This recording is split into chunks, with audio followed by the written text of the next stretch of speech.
Oke, Assalamualaikum warahmatullahi wabarakatuh. Perkenalkan nama saya Muhammad Ilyas. Kali ini saya akan merangkum tentang materi saya, yaitu Project Time Management.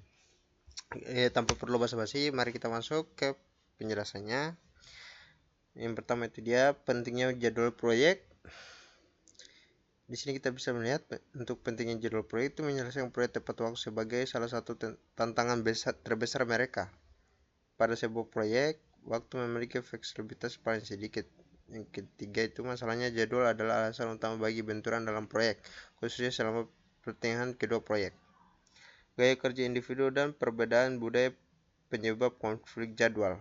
Di sini kita melihat satu dimensi dari tipe indikator Myers-Briggs berfokus pada sikap masyarakat terhadap struktur dan batas waktu. 2. Sebagai orang memilih untuk mengikuti jadwal dan memenuhi tenggat waktu sementara yang lain tidak. Termasuk pentingnya jadwal termasuk bagian media snapshot.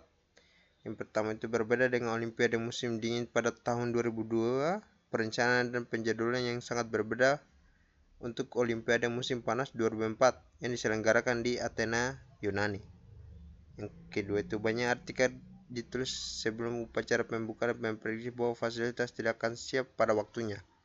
Banyak orang yang terkejut dengan upacara pembukaan yang menakjubkan, bangunan baru yang indah, keamanan dan sistem transportasi di Athena sangat luar biasa. Orang-orang Yunani bahkan membuat senang para kritikus dengan berpura-pura pekerja konstruksi masih bekerja pada saat upacara dimulai.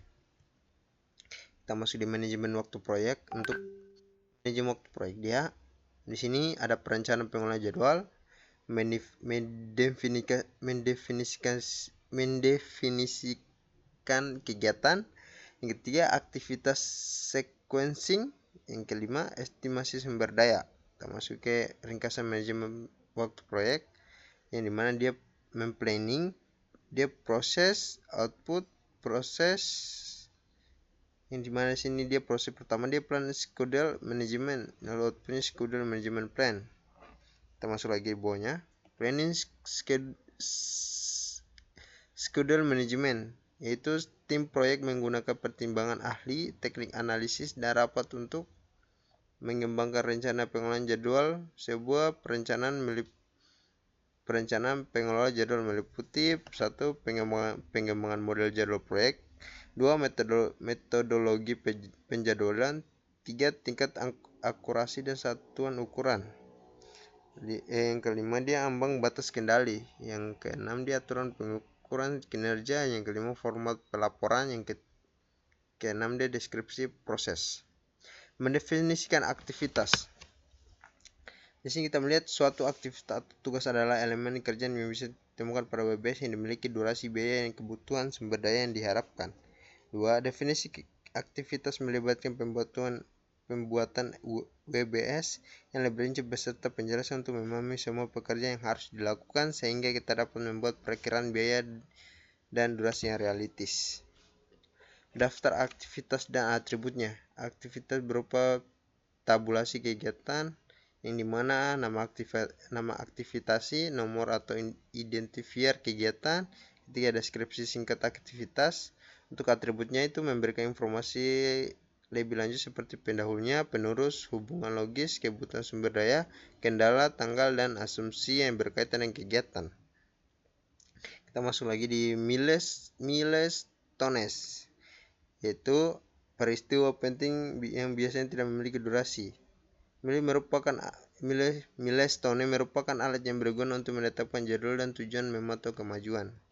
Termasuk sequential activities, yaitu mengkaji ulang aktivitas dan menentukan dependensi.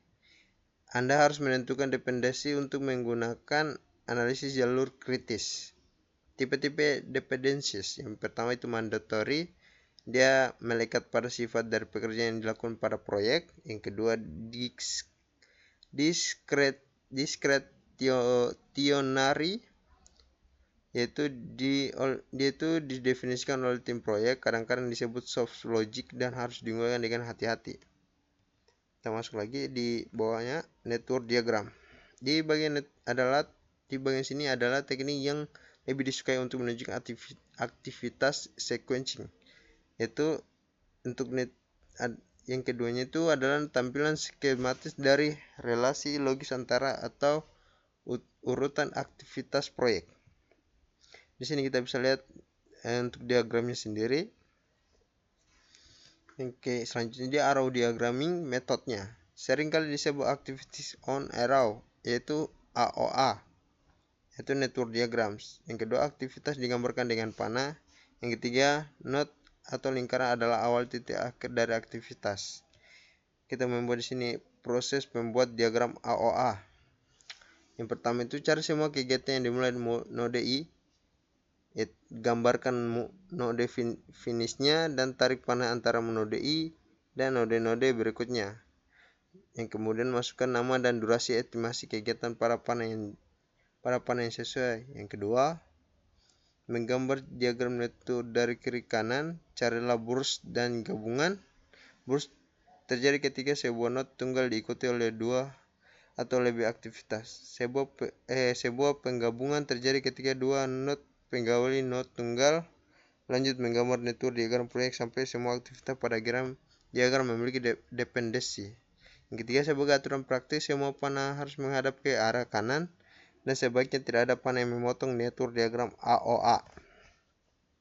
Yang selanjutnya itu Predence Diagramming Method, yang dimana singkatannya PDM, yaitu aktivitas digambarkan dengan kotak, lebih populer daripada metode ADM dan digunakan oleh perangkat lunak manajemen proyek. Kita masuk di task depender. Di sini kita bisa melihat. Terus kita masuk di contoh PDM network diagramnya. Untuk diagram seperti ini. Kita masuk di estimasi resource kegiatannya. Dia itu sebelum memberikan durasi kegiatannya, kita harus memiliki gagasan yang bagus tentang jumlah dan jenis daya yang akan ditugaskan untuk setiap kegiatan. Mempertimbangkan isu-isu penting dalam mengestimasi sumber daya seperti pengalaman organisasi melakukan kegiatan serupa, apakah sumber daya yang diperlukan tersedia.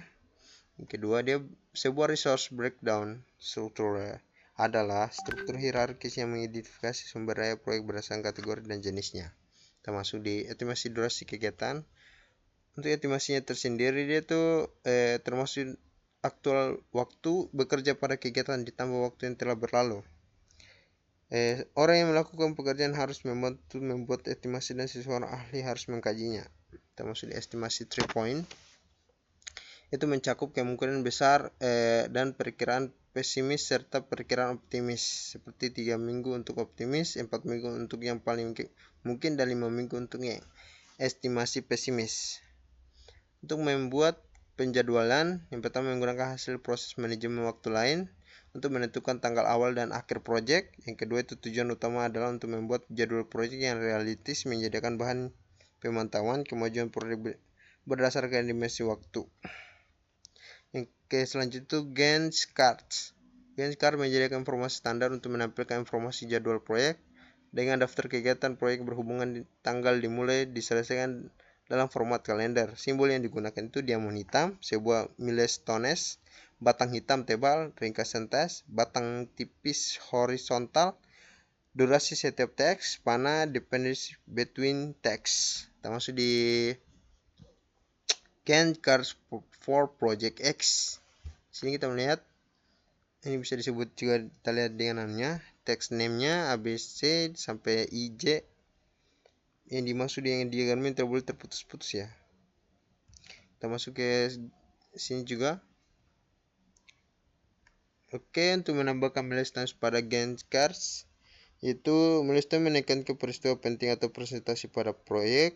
Secara normal membuat milestone dengan cara memasukkan teks berdurasi 0, atau kita dapat menilai setiap teks sebagai tongkat. Itu smart criteria. Ada beberapa sini milestones baru, dia spesifik, measurable, achievable, realistic, dan time framed. Sini contoh tracking Gantt chart. Sini kita bisa melihat gambarnya.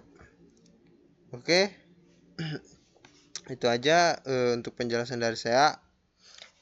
Mohon maaf bila ada kata-kata yang salah atau kurang jelas, mohon dimaafkan saja. Sekian, terima kasih.